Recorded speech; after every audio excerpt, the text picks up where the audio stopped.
Hello students, आज का अपना टॉपिक है Faraday's law of electrolysis. Faraday ने जो इलेक्ट्रोलाइसिस के बारे में बताया था, इनके द्वारा दो लॉ दिए गए हैं, Faraday's first law of electrolysis and Faraday's second law of electrolysis. तो यहाँ पर चलते हैं हम लोग फैराडेज फर्स्ट लॉ को पहले समझते हैं। मान लीजिए कि आपने यहाँ पर कोई एक इलेक्ट्रोलाइटिक सेल लिया और इस इलेक्ट्रोलाइटिक सेल के अंदर दो इलेक्ट्रोड्स है, एक जिंक का आपने प्लेट लिया है और दूसरा कॉपर का प्लेट लिया है।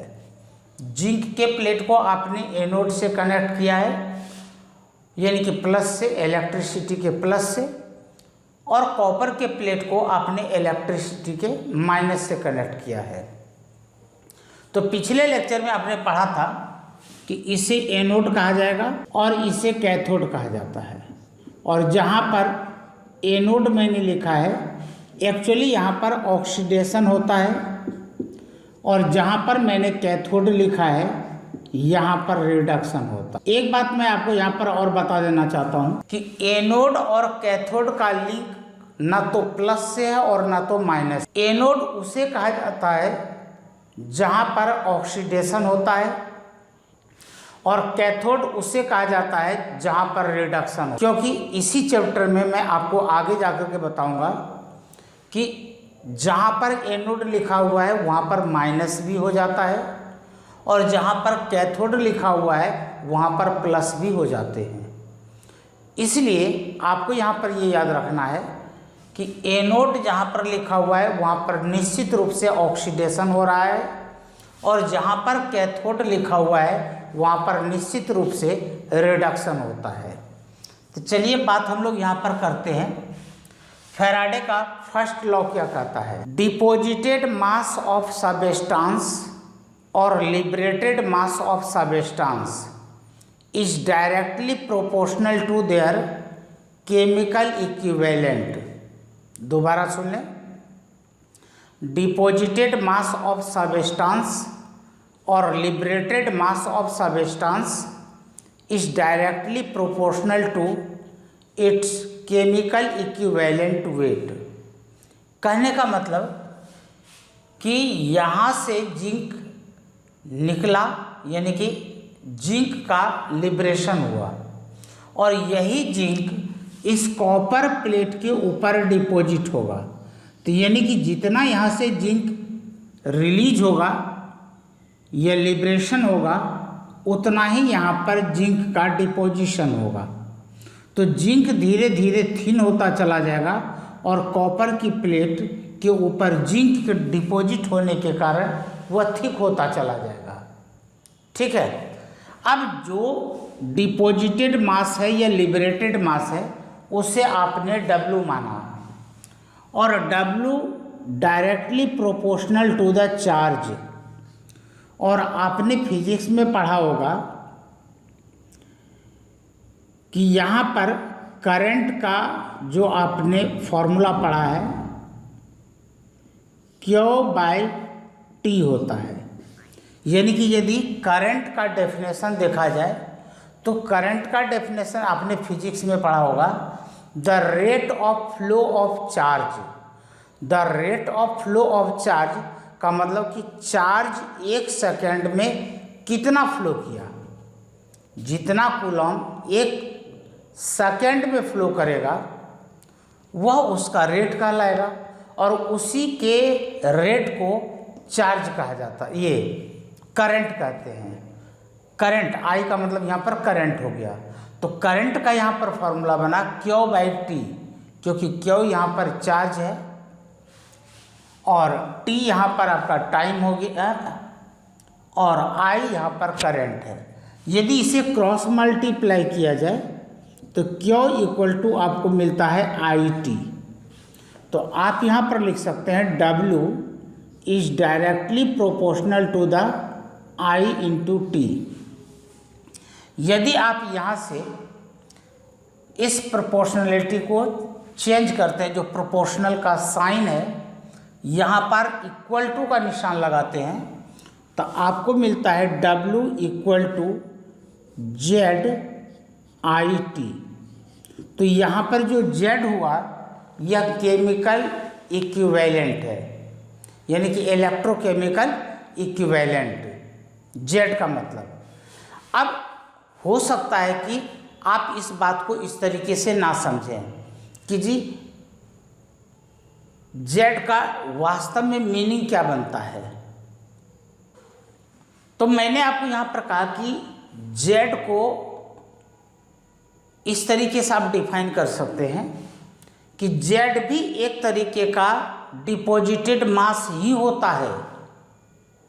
जेड भी एक तरीके का डिपॉजिटेड मास ही होता है, जिसे कि इलेक्ट्रोकेमिकल इक्विवेलेंट वेट कहा जाता है।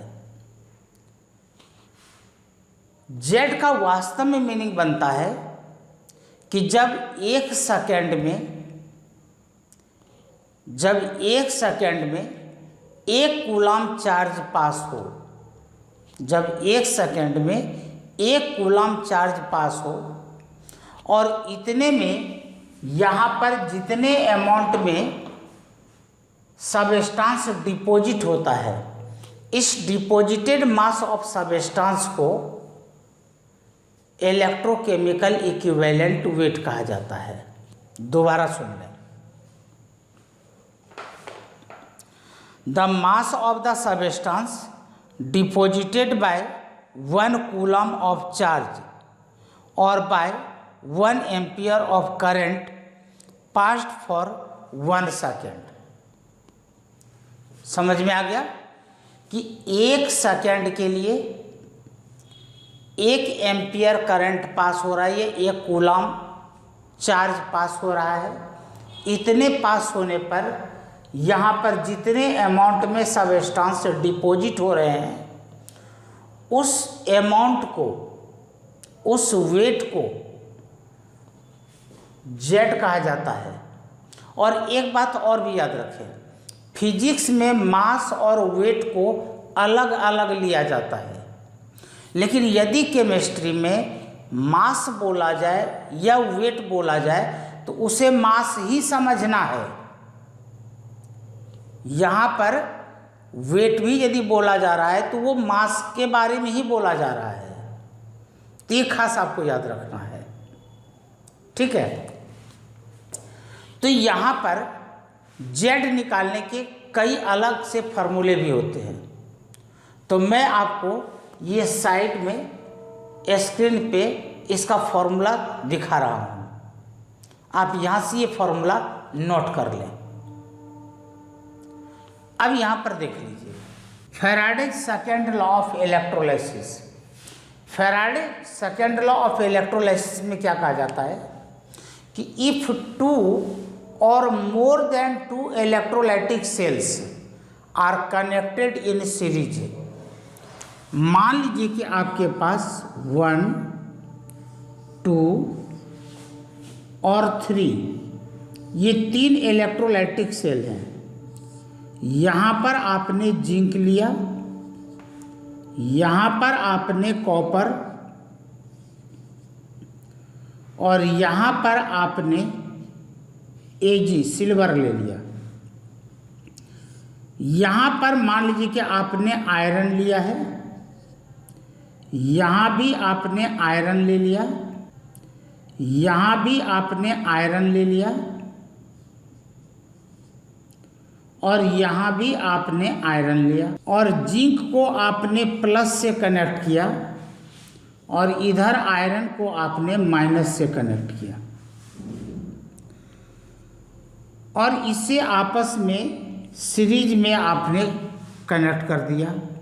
तो जो मैंने अभी आपको बताया, 2 or more than 2 electrolytic cells are connected in series, ये 3 यहाँ पर हमने दिखा रखे हैं, ये तीनों आपस में सीरीज में कनेक्टेड है।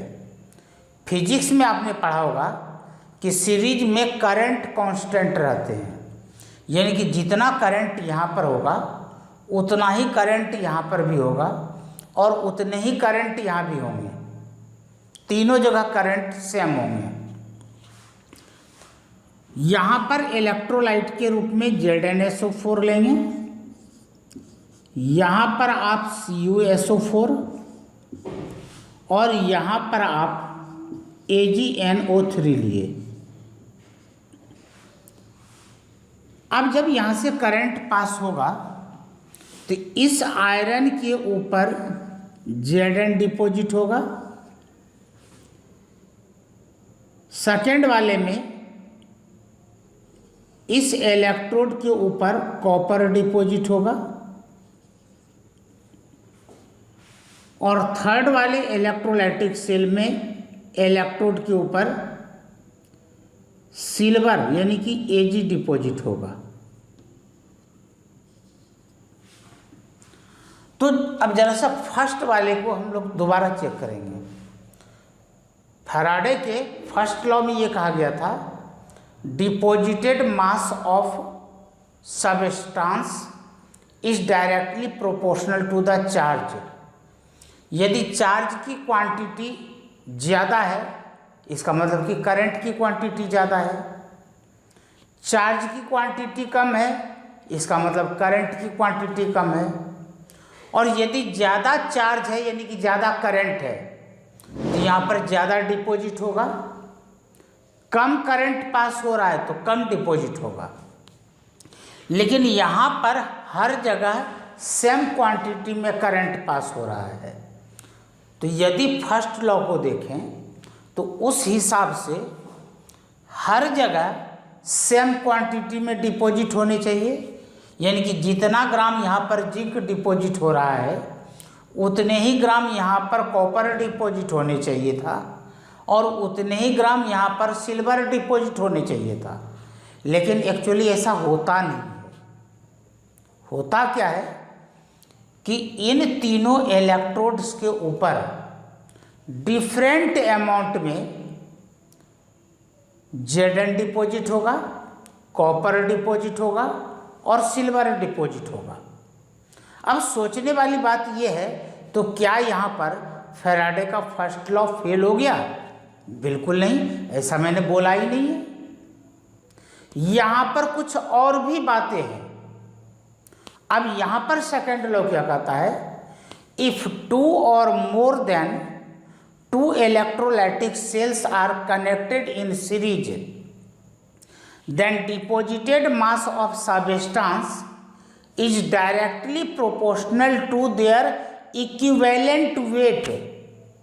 जबकि ऊपर वाले में मैंने कहा था इलेक्ट्रोकेमिकल इक्विवेलेंट वेट, और यहाँ पर मैं बोल रहा हूँ केवल इक्विवेलेंट वेट, यानी कि जिसका इक्विवेलेंट वेट ज़्यादा होगा वो ज़्यादा डिपॉजिट होगा, जिसका इक्विवेलेंट वेट कम होगा वह कम डिपॉजिट होगा। तो उस हिसाब से देखा जाए तो यहाँ पर फॉर्मूला बनता है W1/W2 is equal to E1/E2।